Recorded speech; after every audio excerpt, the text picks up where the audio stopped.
नमस्कार मैत्रिणींनो, मी Monika blouse cutting या स्टिचिंग ह्या आपल्या आजच्या छानशा व्हिडिओमध्ये मी तुम्हा सर्वांचं खूप खूप स्वागत करते। मैत्रिणींनो, आज आपल्याला कटोरी ब्लाउजची कटिंग कशा पद्धतीने करायची, कारण खूप साऱ्या मैत्रिणींना मोठ्या साईजचा ब्लाउज कटिंग करता येतो, स्टिचिंग करता येतो, पण छोट्या साईजचा ब्लाउज कटिंग करता येत नाही। तर आपल्याला आज बऱ्यापैकी म्हणजेच 32 साईजचा जो ब्लाउज आहे तो आपल्याला कटिंग करायचा आहे। आता जी साईज आहे कटोरीची ती किती इंच आहे, कटोरी किती इंच तयार आहे, तर त्या अगोदर पाहूया। म्हणजे आपण थोडक्यात ब्लाउजची मापे पाहून घेऊया अगोदर। तर हा जो आहे तो मापाचा ब्लाउज आहे, कटोरी 5 इंच तयार आहे। त्यानंतर जी पाठीची उंची आहे ती 12.5 इंच आहे, हे पाहू शकता ह्या पद्धतीने।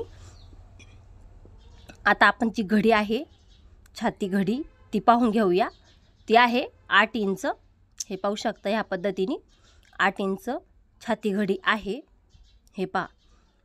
त्यानंतर जी कंबर आहे ती आपण अगोदर एक बाजू मोजून घेतलेली आहे। आता आपण पूर्ण कंबर पण आपण मोजून घेणार आहोत। त्या अगोदर आपण जो समोरचा गळा आहे तो पाहूया, 5.5 इंच तयार आहे।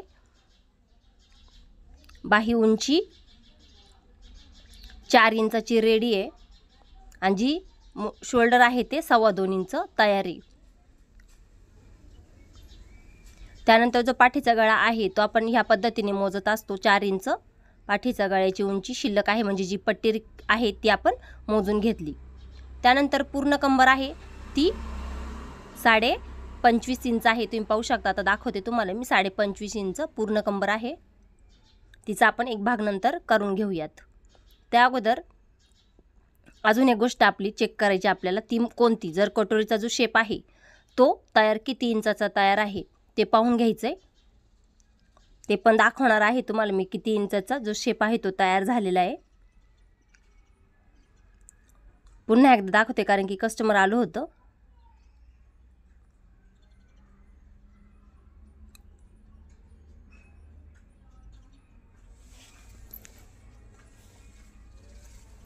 आपण पुन्हा एकदा शेप किती आहे ते पाहून घेऊयात।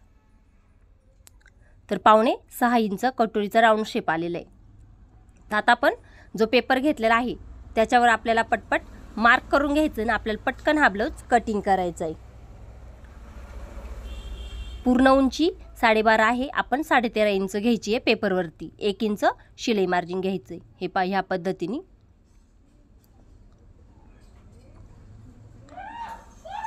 उंचीचा मार्क करून घ्यायचे। त्यानंतर शोल्डर आहे ते 5 इंच घ्यायचे, 8 इंच छाती घडी आणि 1.5 इंच शिलाई मार्जिन, असं पूर्ण घडी आहे 9.5 इंच।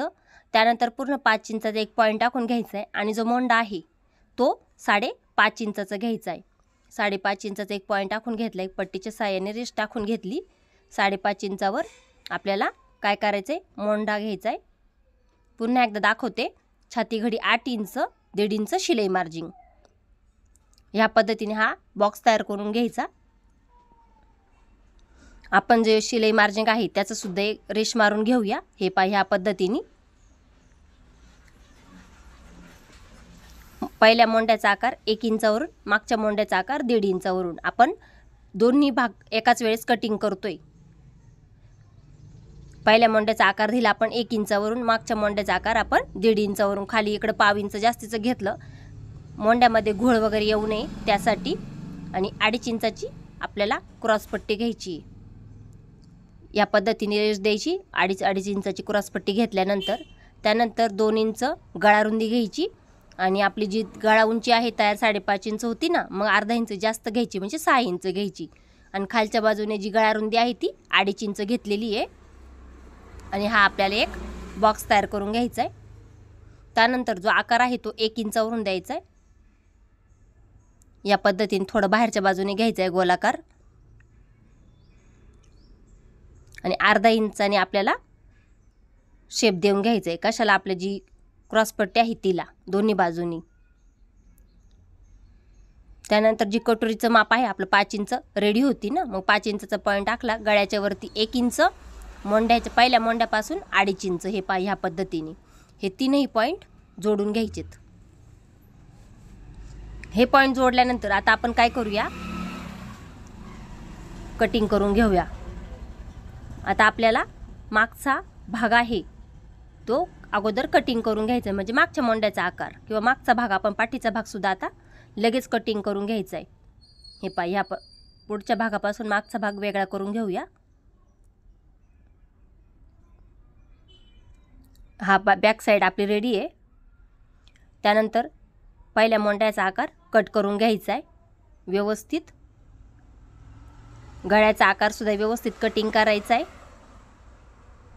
आणि ही कटोरी आहे ती आपल्याला नंतर आपण डायरेक्ट अस्तरवरती ती वाढवून घेणार आहोत.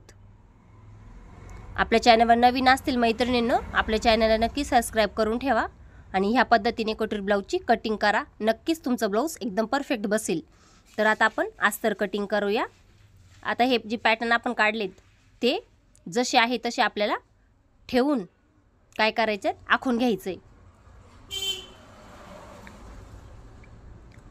खडू घ्यायचा आणि व्यवस्थित जसे आहे तसे आपण आखलेले तसे ठेवून आखून घ्यायचेत या पद्धतीने. त्यानंतर साईड पॅटर्नसुद्धा व्यवस्थित ठेवायचा आहे, हलू द्यायचा नाही आहे, व्यवस्थित आखून घ्यायचं आहे. जी कटोरी आहे ती जशी आहे तशी आखून घेतल्यानंतर आपण जिकडून हुक लूक पट्टी जॉईन करतो त्या बाजूने, खालच्या बाजूने दोन्ही बाजूने 1.25 इंचावर पॉईंट आखायचा आहे आणि 1.5 इंचावरून आपल्याला पॉईंट टाकून खाली म्हणजे अर्धावर 2 रेषा घेऊन या पद्धतीने कटोरीला शेप देऊन घ्यायचा आहे. त्यानंतर जी क्रॉसपट्टी आहे ती 9.5 इंच रुंदी घेतली, 4 इंच एक बाजूने 3.5 इंच. त्यानंतर जी बाही आहे ती पण मी लगेच कटिंग करून घेते. बाही उंची आहे 4 इंच, 1 इंच शिलाई मार्जिन घ्यायची. हे पहा, ह्या पद्धतीने उंचीचं पॉईंट आखून घ्यायचा आहे. त्यानंतर राऊंड शेप मोजून घ्यायचा आहे. आपला 7.5 इंच आलेला आहे.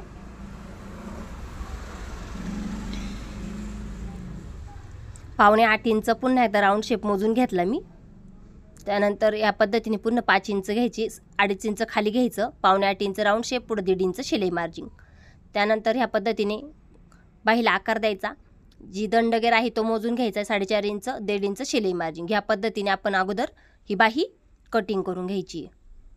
आता ही बाही कटिंग केल्यानंतर आपण खालचं जे शिलाईचं पॉईंट दिला होता ते पण कटिंग करून घ्यायचं आहे आणि जी क्रॉसपट्टी आहे ती सुद्धा आपण जशी आहे तशी कटिंग करून घ्यायची. सगळे पार्ट आपण जसे आखलेत त्याच पद्धतीने व्यवस्थित कटिंग करून घ्यायचेत.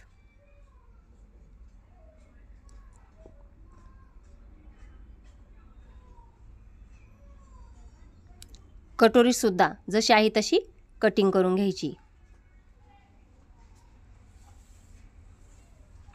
त्यानंतर आपण लगेच ब्लाऊज पीस घेऊया. आता ही काठपदर साडीमधला ब्लाऊज पीस आहे, त्याच पद्धतीने आपण व्यवस्थित कटिंग करून घ्यायचं आहे. इकडून बाही ठेवून घ्यायची, बाहीची मार्क करून बाही कटिंग करायची.